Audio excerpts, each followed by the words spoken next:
Hi, everyone. This is Charles Hoskinson broadcasting live from warm, sunny Colorado. Always warm, always sunny, sometimes Colorado. Today is August 24th, 2021, and I wanted to make a brief update about progress towards the 12th. Everything is on schedule. Things are looking good. We're just getting ready to cut the release candidate, and it looks like next week we should be toying around with hard forking the testnet just to verify everything's looking good, working well. Exchanges are starting to migrate and come online, which is good. Like homework, some students turn it in early, and some students turn it in on time, and some are a little late. That's what you always expect when you have more than 100 people doing something. But that all looks good. So everything is on schedule still. We're going to have the Cardano 360 episode Thursday this week. I believe that's the 27th. Let me check. 26, excuse me. Yeah, we're going to have the 360 episode the 26th. ADA listing in Japan on the 25th, so that should be tomorrow. We'll see what happens there. That's exciting, and hopefully more will come, like Bitflyer and the others, given it's a very popular asset in that area. And all the teams are working real hard on the ecosystem. We just got some great benchmark numbers in, and we're working on refining that and tuning a few things for the cost model. We also are making sure that all the launch partners, the 8 different companies that are creating applications, that they're all ready to go for the new PAB that's slated for delivery September 10th, and that the projects that they're working on are properly ported over and so forth so that they can demo these things at the conference. We have a full team working on Dejed. Jean-Frédéric is leading it. I believe MetaLamp is the vendor that's working with him. So hopefully we'll have some good news there pretty soon as well. A lot of work on documentation, a lot of work on challenge problems, a lot of work on tutorials and these things. It looks like we're probably going to have to do another iteration of the Plutus Pioneers program. So we already did iteration 1 and iteration 2, iteration 3 after the new PAB comes out. And actually we can run that entire tutorial deploying things to the testnet. So that's a more representative sample of the developer experience. So thank you all of those who participated in those things. We're still in conference mode right now. We're working our asses off to get everything ready for the summit. It's going to be a good event. I think over 20,000 plus people have registered. Our hope is to get that to about 50,000. We expect to see a big boost in the month of September, especially after the launch of Alonzo. And all things are definitely moving in the right direction.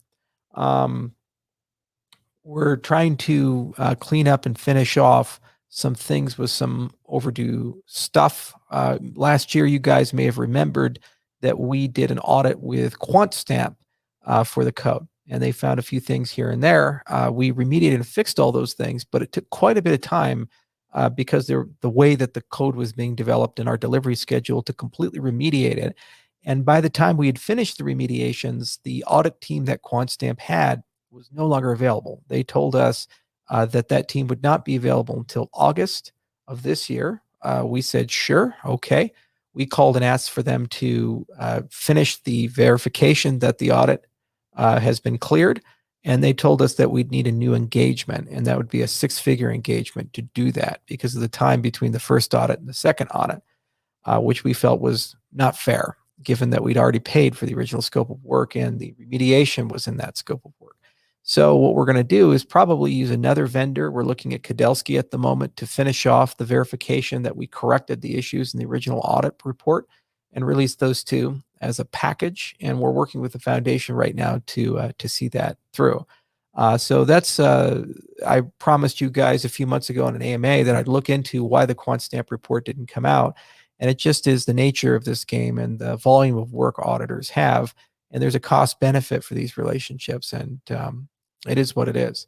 That said, we did the work. We feel we've remediated those concerns that were brought up last year, and we just need that signed off. So I think we can get a secondary auditor like Kudelski to come in and figure that out. And we're right now in discussions with them, and if not them, we'll look at others. There's a few other QA things here and there that we're doing to clean some stuff up. And we should have an update for you guys probably in a month or two about Mastering Cardano.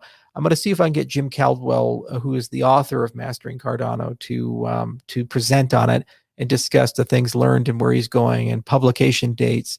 at the Cardano Summit at September 25th, 26th. So look for that and look for more documentation updates and more tutorials and things of that nature. Now, remember that the launch of smart contracts with Alonzo is just the island. There's still the pond and the ocean strategy. These have not been forgotten. In fact, there's a heavy development going on with both us and competing partners to bring in EVM compatibility with Cardano and Yella into Cardano. And we're going to be aggressively working on that after we clear the summit. And we should have some good news to report about where, when, and how these things are brought into the ecosystem. We have a team working actively on Mithril as well. That's a very exciting paper because it's our light client, and we'll have a lot to say about Mithril and Hydra at the summit as well. So please do come to the summit if you're curious about these things and when we think they're hitting, what they're going to do for Cardano and the ecosystem as a whole. And I think people will be very happy. Now, one thing I'm not happy about has always been the performance of Daedalus, especially on Windows machines. And there's a variety of reasons why it behaves the way it behaves. And there are going to be opportunities in the next 3 to 6 months for dramatic improvements in tuning and performance to help resolve the sync times, the connecting to network issues, and a litany of other concerns that have always plagued Daedalus. The problem is a full node is a very heavy piece of software. And there are a lot of paths we can take to make it a lot lighter and potentially preserve its utility and security model for the ecosystem. This is going to be an enormous priority of the remainder of the year and all of Q1 of 2022. It's unfinished business. I'm not happy about it. I've never been happy about it, but we've had to make compromises to ensure that we could deliver a lot of features and functionality on time. But it's unfinished business, and it's something that's going to be taken care of in due course. And that team is certainly working hard, and they've delivered a lot of remarkable things, and they're a good team. It's just there's only so much that can be done with the way the software is and the progress of the software. And they've always been in a position where we focused on correctness and features over performance. But now we're starting to transition from features to performance because correctness is done. And we have the feature set we think is getting closer to the feature set that we originally had in scope for Cardano 2020 development. So a lot of moving pieces, a lot of things are happening. We continue to get enormous amounts of feedback. There continues to be a lot of questions that have come up. There's a lot of developer misconceptions. The other day, for example, in a WhatsApp group that I belong to, I had some developers say, you can't do access control with UTXO. You can, and it's actually quite easy. You use an NFT to do it. And there's several other design patterns that are for this, but it's very clear that this is an alien model to a lot of Ethereum developers. So one of the big areas of focus will be constant communication with the Plutus pioneers and the dApp developers who are creating the first wave of dApps on Cardano. And it's very important that we go beyond just functionality. We go and emphasize heavily pedagogy and tutorials. The reason being is that those will become the foundations for the next wave of developers who aren't so adventurous and ambitious to make sure that they can come in and get these things done. The other side of it is the certification ecosystem. There's going to be a beautiful story about the certification levels and how to certify and audit Cardano software that's written in Plutus. And we think that we can leverage over 30 years of history in the functional programming and Haskell space in particular to create wonderful applications. But these are new tools, techniques, and ideas. And there are going to be great partners that can provide certification audit services to developers who are in our ecosystem. And it's one of the things that makes the island unique. Super important, though, that that gets done in a structured way. So these are the busiest 45 days, I think, of the last 90 days. But I think we're going to land the plane very well, and people will be very happy with it. And just wanted to let everybody know we are on schedule. Things are looking good. There's a lot of excitement, passion, and enthusiasm. Unfortunately, we still continue to see an enormous amount of scams and other problems. And actually, I'd like to make a call out to those in our community who are in law enforcement in some capacity. Catalyst exists as a general fund for the community to use the things that are necessary and beneficial to the growth and stability of Cardano. It's not just about marketing and adoption and commercialization and use and utility and development. It's also about protection. And that can include audit of key software, that can include human protection. So, in particular, one of the things that we've always been keen to somehow figure out how to get established is some group of people who sit down and think a lot about things we can do to educate, mitigate, and assist in law enforcement in the destruction of scams, the undoing of scams, educate the community, and mitigate the impact of scams, almost like a scam squad in the space. Or at the very least, produce a corpus of evidence that can be used for litigation in the event that certain companies are negligent. In my view, YouTube is highly negligent because of the giveaway scams that we continue to see. So those of you who are in law enforcement and you're finally looking for something to do in Cardano, highly encourage you to start talking to each other, form some groups, and really have a real dialogue, and go to Catalyst and request some funds for Fund 6 or Fund 7, specifically to start something to help the community in this respect. It can be the development of bespoke software. It can be the development of educational materials. It could be things that can educate and help law enforcement conduct investigations. It can be all kinds of things that, in your view as law enforcement experts, could somehow assist, mitigate, or prevent scams from occurring inside the ecosystem. If you guys are willing to do that, we can commit resources in two ways. Several of the people that are on my security detail are former law enforcement. I can certainly commit their time to assist in whatever group is formed. We also have cybersecurity experts at our firm, and we can certainly commit some of their time there. And we also can commit money. So if you guys do something on Catalyst and it gets approved, I will give matching funds to that up to $1 million, depending upon how much you ask for, to ensure that there's something there. I'm also going to reach out to the Cardano Foundation. They're getting ready to start actually making a commitment for a budget, and hopefully they can announce their budget at the Cardano Summit at the end of September. Whatever we match, we'd love to see the foundation match as well, specifically to address scams. And our hope is whatever group is formed, that this can end up becoming a cross-blockchain effort and a global effort. So not just scams in the United States, but scams globally, and also scams in Ripple and Ethereum and EOS and all the other ecosystems that have been impacted. Every time one of the things occurs, there's a human being at the end of the rainbow, and that human being is hurt.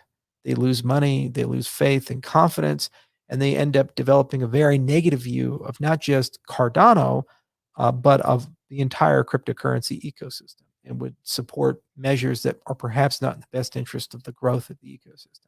And if we're unable to regulate ourselves, this opens an opportunity for others to come in and do that.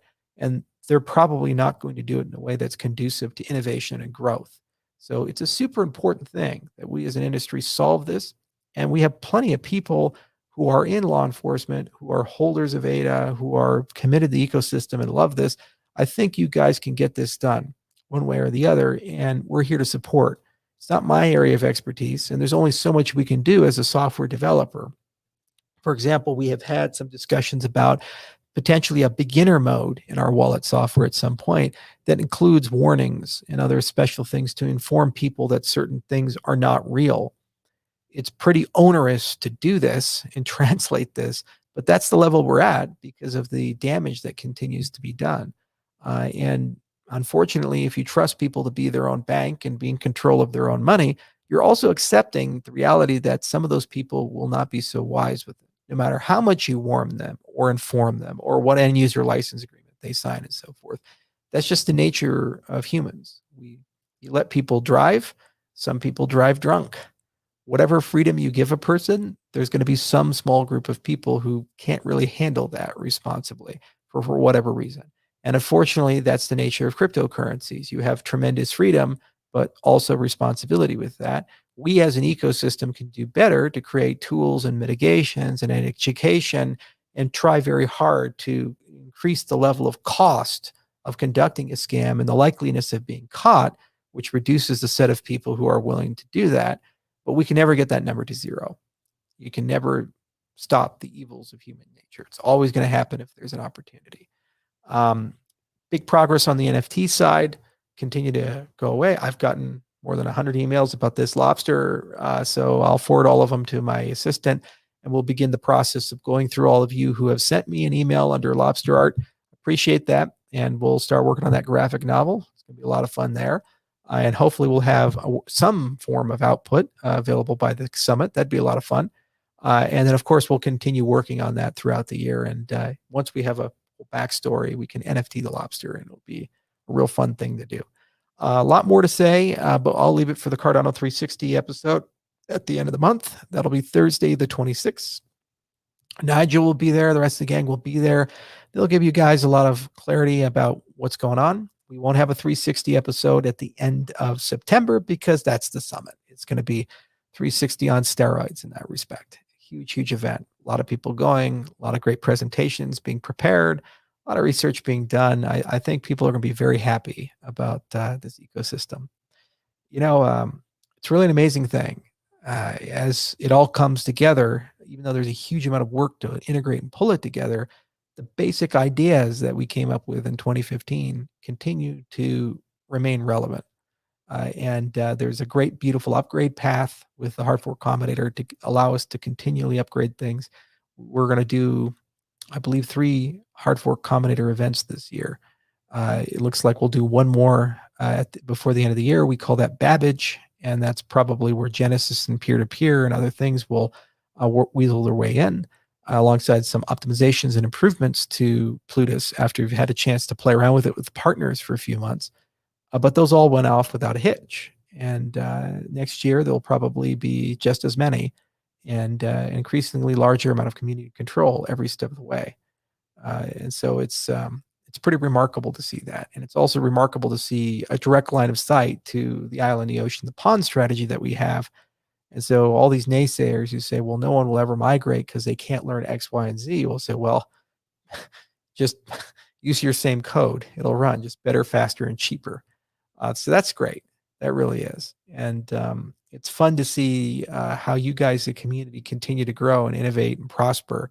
So thank you for that. And hopefully, as Catalyst continues to grow, the foundation continues to wake up. There's really going to be a tsunami wave of community initiatives. And I can't wait to see what we achieve over the next 6 months together. So I'll keep doing the updates where and when they seem necessary. A lot more to do. I'll have some more to say probably next week, especially after we have a mission accomplished. September 12th is going to be the Hard Fork Combinator event. It is a Sunday. Why did we pick Sunday? Because that's just the day that the Epic Boundary falls upon. There will be a watch party available. We'll have Tim announce that date and time. It'll be around the Epic Boundary rollover, and I'll be there. And I have my whiskey. Let me show you guys what I got. This was a gift from my CTO. It's a Gordon McFall, 1983. It was put in the bottle in 2019.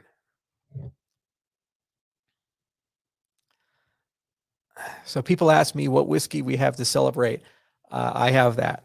I'm not going to be driving. Someone else is going to be driving me. And I know a lot of you other guys are going to do that.